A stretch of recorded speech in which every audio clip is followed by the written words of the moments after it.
Hey guys, Jason here, and today I want to ask you a question. Who owns you? What do you mean, Jason, who owns me? Economically, financially, where does your money go? Who owns you? We are, most of us in the world of PAYG, job, we get up each day, we go to work, we exchange some time, and we get some money. Even business owners, if you have a business that you can't leave alone, if you have to be there all the time, you're in the same place. You're exchanging time, getting some money.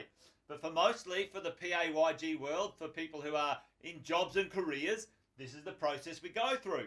I talk to lots of people around Australia and New Zealand about understanding what their money does, where is it, and how can you make the most of it, all right? And so I'm going to use an example of the days of the week here to really highlight the idea that most of us do not own our economic activities. The economic efforts that we make are owned by others or other things. It's not us. And let me show you what I mean by that, okay?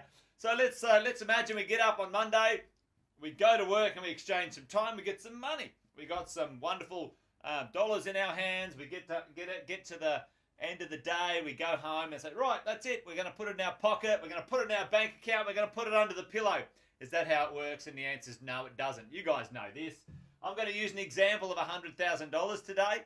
Average Aussie's income is about 82 grand, but 100 grand makes the demonstration a little bit easier for the calculations. You can adjust it either way, percentage-wise, but reality is it's the same. It's effective whether it's on a lower income or a higher income. The idea is that we need to know where our money is. We need to know what it's up to. And we need to know, can we improve that if we want to? If you want to, that's the thing. So we go to work on Monday, we exchange some time, we get some money. What's the first thing that comes out of our income? And I'm talking $100,000 inclusive of super. This is the example. The first thing that comes out of our money, it doesn't come into our pocket. We don't get it first. The reality is the super comes out first. For most people, that's about, it is 9.5%. Almost 10%, so 9.5% comes out straight away off the top. Boom. Can we use that super now for our lifestyle, for assets that we can use today? The answer is no. That is locked away for the future at age 60 or 65. Most people aren't too happy with the returns they get in their super often, but reality is it is locked away. It's over there. But can it be effective today? The answer is it's not doing any favors today when I'm 20 or 30 or 40. Okay, it's for later on. Let's have a look at what happens next. We're still on Monday, half of Monday. Let's say, oh, well, do we get the cash then? What comes out next? We all know that something that comes out pretty well straight away before we get anywhere near it is tax. And the tax that someone would pay on $100,000 plus including the Medicare levy is around about $25,000. So let's have a look at that. About 10% has gone out on Monday already for super, and the rest of Tuesday, another 10%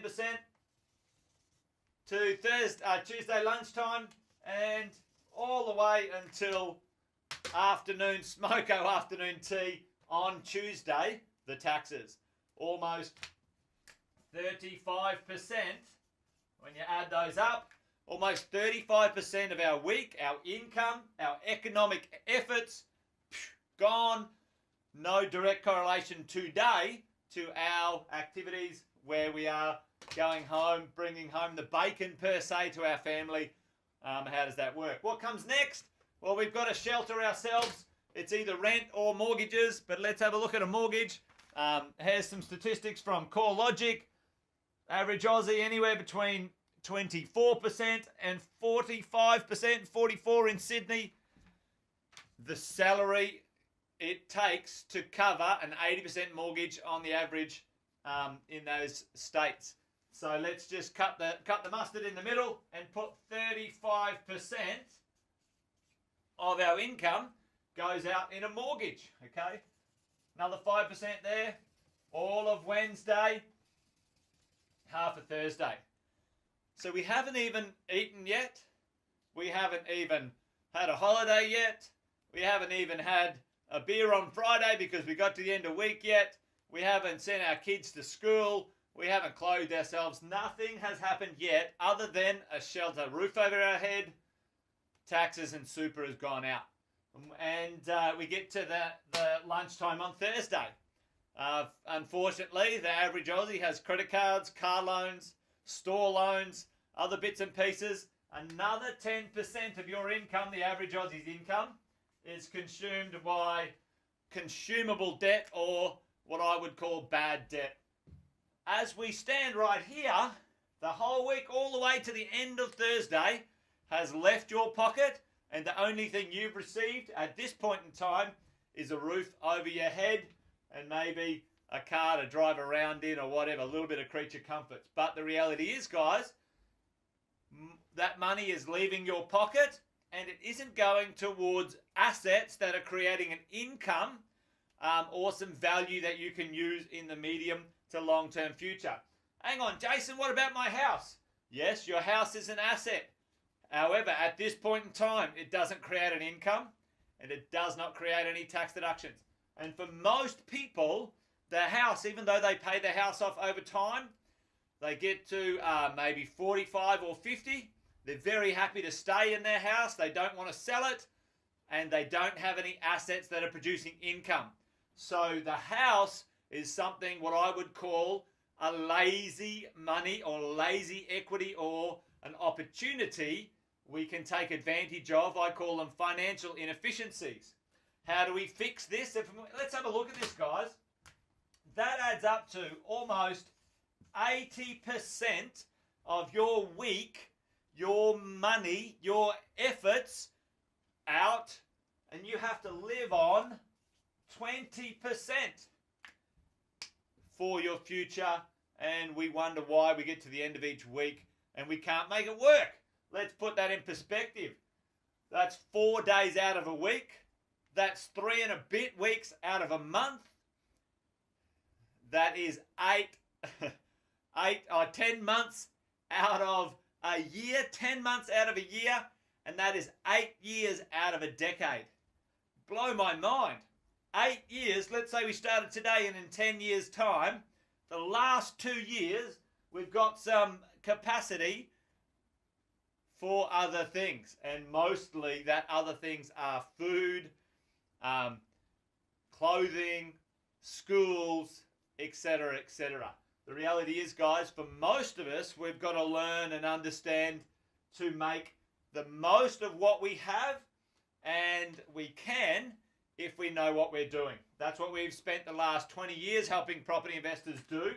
For most people, the place that is the most inefficient or lazy money right now that you can use safely and effectively is equity in your home. If you've paid some off and you've got some equity there, that money could be put to work in an investment property that would then create you rent. It would get you some tax deductions, and it would get you some growth over time. Okay? Use what you have. Most people's income is not being used very well either. We have buying power, which is using some deposits, and we have what's called servicing in a lending sense, which is our income. Your income can be used to service an investment property. Your equity can be used as a deposit on that investment property. And over time, those properties, you might end up with 1, 2, 3, 4, 5, 6 over the next 7, 8, 10 years, which then become your assets that create the income here, rather than you having to go to work, exchanging that time for money all the time. Your super will still be there when you're 60 or 65, hopefully. You'll have paid your house off and you've got some other assets. Don't miss the point here. It's making more with what you have, being more effective, and making sure that this income and whatever you have available that you can use gets used effectively for your investment future. Well, hopefully that was informative and interesting, maybe even a bit horrifying.